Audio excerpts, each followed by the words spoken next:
gawa ng pananggalangang Lireo, ang tahanan ng mga diwata.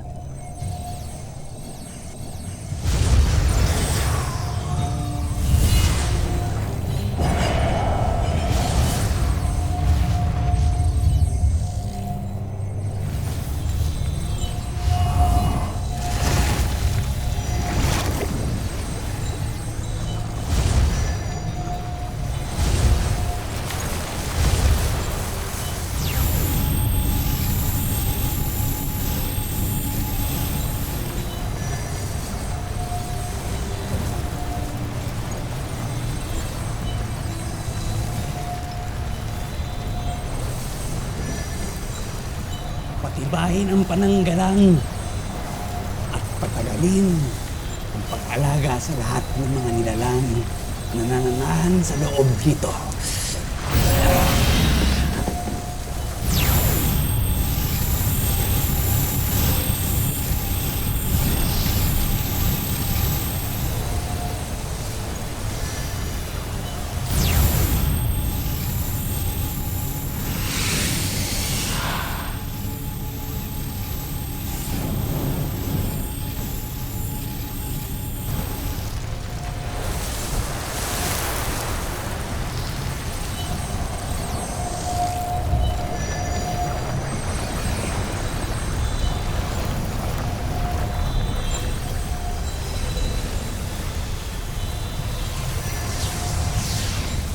Mahusay ang inyong ginawang hakbang upang magkaroon ng dagdag proteksyon laban kay Gargan.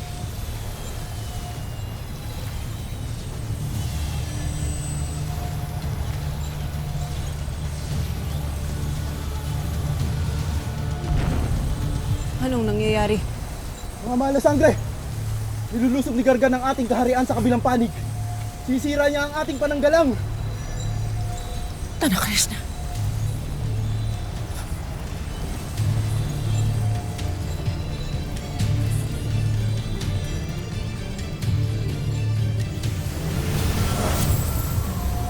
Pasleyan!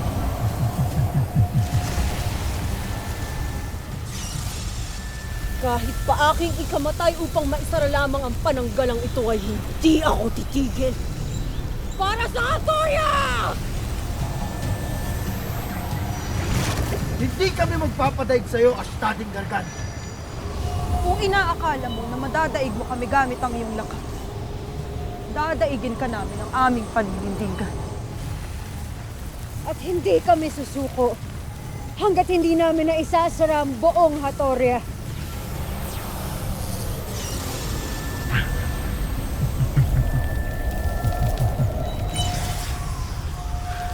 Ilang sandali na lang at mapapaslang na kayong lahat.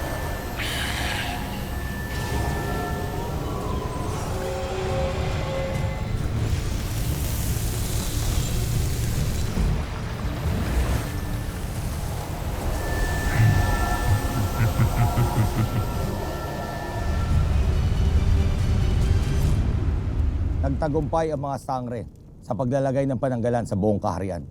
Kaya't makakahinga na tayo ng maluwag. Dahil natitiyak ko na hindi na tayo basta-basta mapapasok ng mga kaaway. Pinatunayan ng mga sangre na hindi na sayang ang ating pagtitiwala sa kanila. Sa wakas, na kahit sa sandaling panahon ay magkakaroon na ng katahimikan dito sa Sapiro. Ngunit mahal na Rama, ang pananggalang ay laban mula sa mga puwersang galing sa labas. Paano ang mga banta na manggagaling sa loob ng palasyo? Wala na dito ang mga taksil ng Sapiro, Daron. Ngunit malaya pa rin si Tabon at si Voltor. Nakatakas. Kaya tama si Daron. Habang silang dalawa ay malaya pa, paano tayo magkakaroon ng kahit kaunting katahimikan dito sa Sapiro?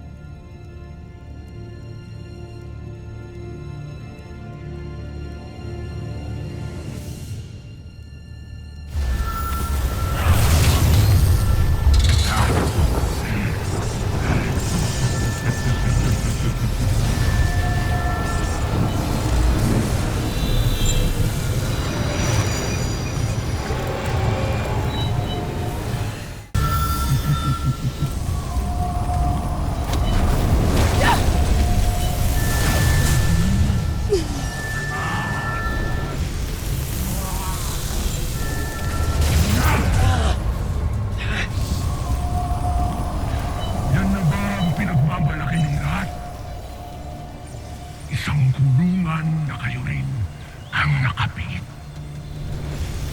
Kulungan man ang aming pananggalang. Hindi ka makakapasok at makakapabuksa pa rito. Hindi ko kailangang makapasok sa loob ng inyong pananggalang. Hindi rin kayo makakatakot sa akin mula rito. Gagawa ako ng paraan upang kayo na mismo ang lumapit sa akin. At tuluyang kong wawakasan ang inyong mga buhay. Astadi!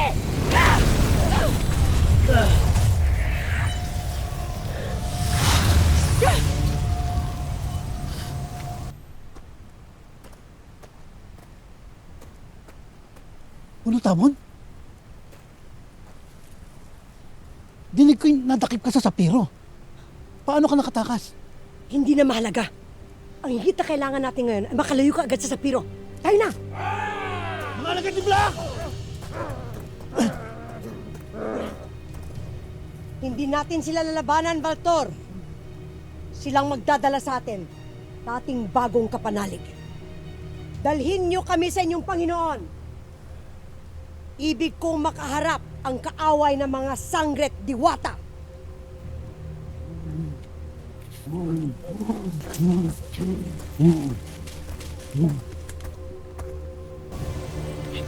Nagawa natin. Tuluyan natin na isara ang Atoria sa mga kalaban. Umatras nga si Gargan.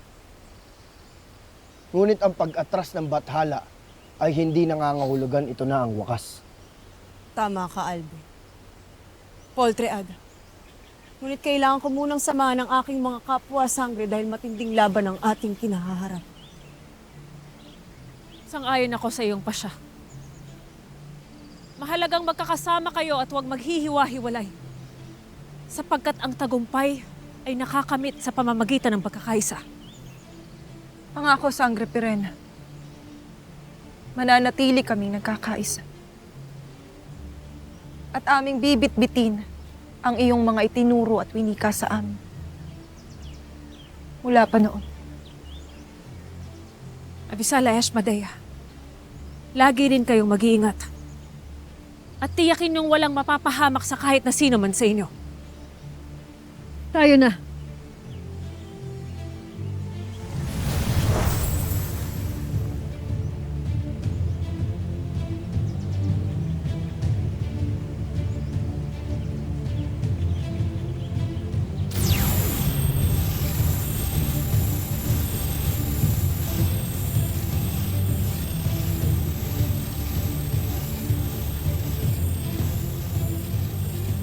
Halumang Kasyapeya, pagpalain at naway patuloy mong pangalagaan ang mga kabataang sangre.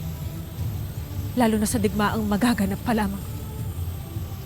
Sapagkat sila ang kinabukasan ng Encantadia.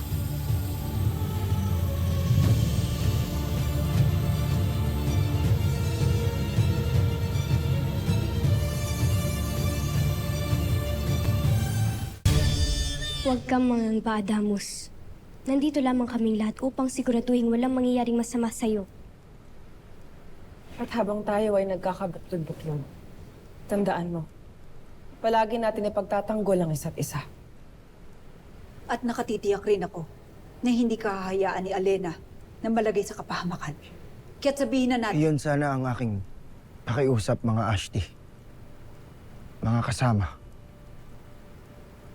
Na wag na muna sana nating iparating sa aking Ada.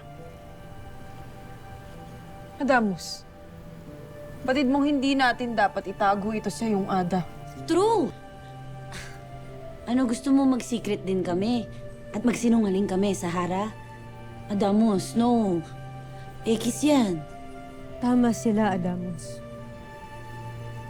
Hindi mo dapat ilihim kay Ashti Alena ang babala tungkol sa'yo. Batid nating lahat na kaibigat na ng pasanin niya bilang hara ng Lireo. Ayoko na sanang dagdagan pa ang kanyang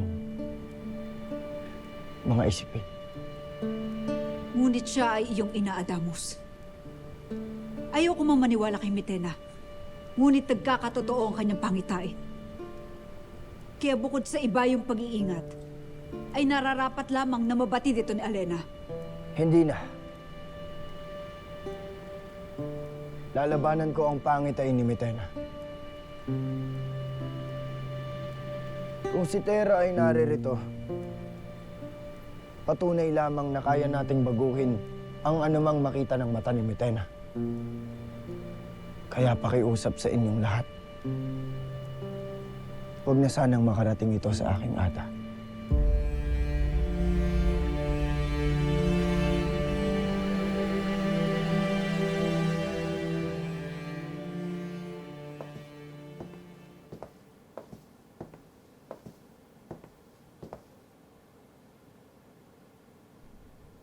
Kung tunay ang iyong sinambit patungkol kay Adamus, ano ang maaari namin gawin upang hindi ito mangyari? May iba ka pa bang pangitain patungkol sa kanya?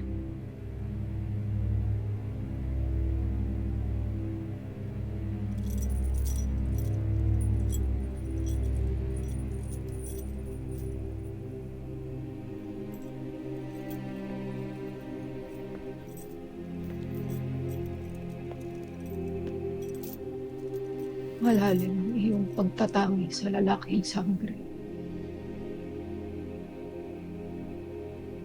Ito ba ang dahilan ng iyong pag-aaral? Ang aking katanungan ang iyong sagutin! Paman hindi yan. Ngunit wala na akong may babahagi pa sa iyo. Kung gayon ay wala namang palang saysay ang aming pagtungo rin. Marahil ay hindi mo naman talaga kami nais tulungan kaya't nag-aaksaya lamang kami ng aming panahon. Tayo na, Tera.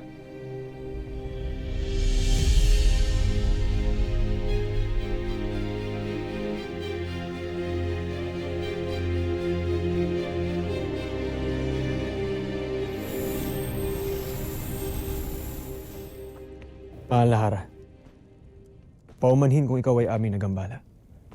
Ano tarito kayo? Tungkol sa pananggalang, mahal na Hara. Mahal na Hara, kahit may pananggalang na dito sa Sapiro ay lubhang makapangyarihan din ang ating mga kaaway. Kung kaya't maaari pa rin silang gumawa ng paraan para tayo ay mapasok dito.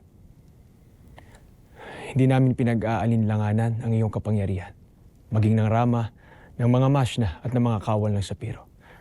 Ngunit ang ating mga kaaway ay maaari ring gumamit ng panlilinlang upang tayo ay maisahang lahat. Tama kayo. Hindi lakas ang ating kailangan kundi mas matinding pagbabantay at pag-iingat.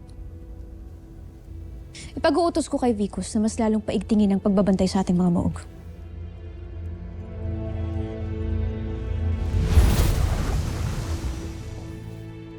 Adamus!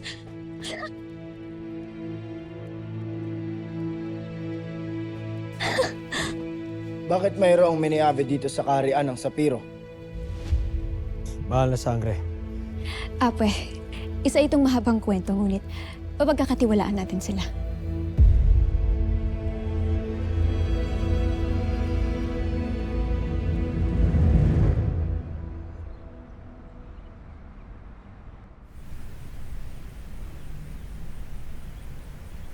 Tama ang kutob ng ating Panginoon. May nakabalot na makapangyarihang pananggalang ang buong kaharian ng Sapiro.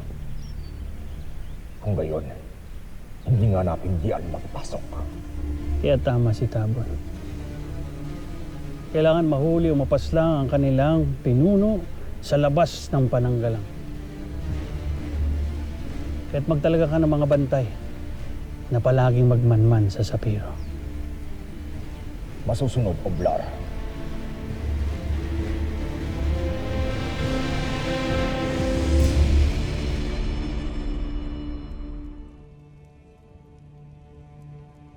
Maaari bang iwan niyo muna kami ng aking kapatid? Sundin niyo ang hiling ng aking apwe. Masusunod, mahal na Hara.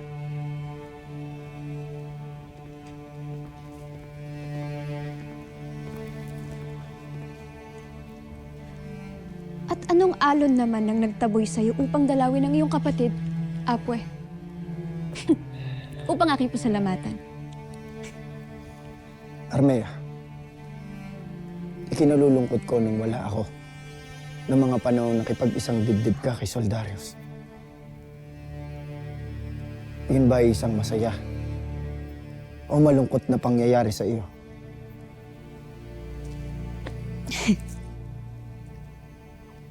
Batid kong ginampanan mo lamang iyong tungkulin.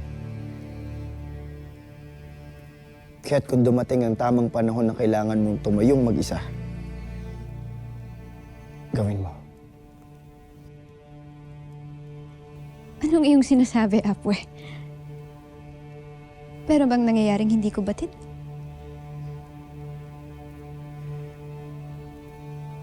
Makinig ka ng mahusay, Apwe. May mga laban na hindi dapat paghatian at may mga pasya na kailangan mong akuin kahit walang kasama. Ayoko ng mga ganitong klaseng usapin. Adamus, sabihin mo na lang sa akin kung may suliranin ka. Wala akong kahit na anong suliranin, Apwe. Ngunit kung dumating yung panahon na hindi ako dumating kaagad sa oras na kinakailangan mo ako, ipangako mo sa akin na hindi ka matitinag. Na pangangalagaan mo ang iyong sarili. Lalo na ang ating Ada. Bakit parang naghahabilin ka na? Iniisip mo bang mamamatay ka na? Hindi ako mamamatay, Apwe. Nais ko lamang na maging handa ka sa mga bagay na hindi natin inaasahan.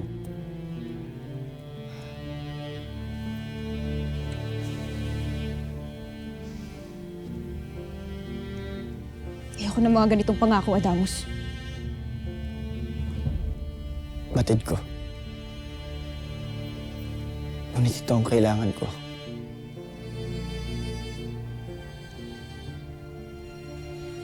Pinapangako ko. Ngunit, ipangako mo rin sa akin na hindi mo hahayaan na may masamang mangyari sa'yo.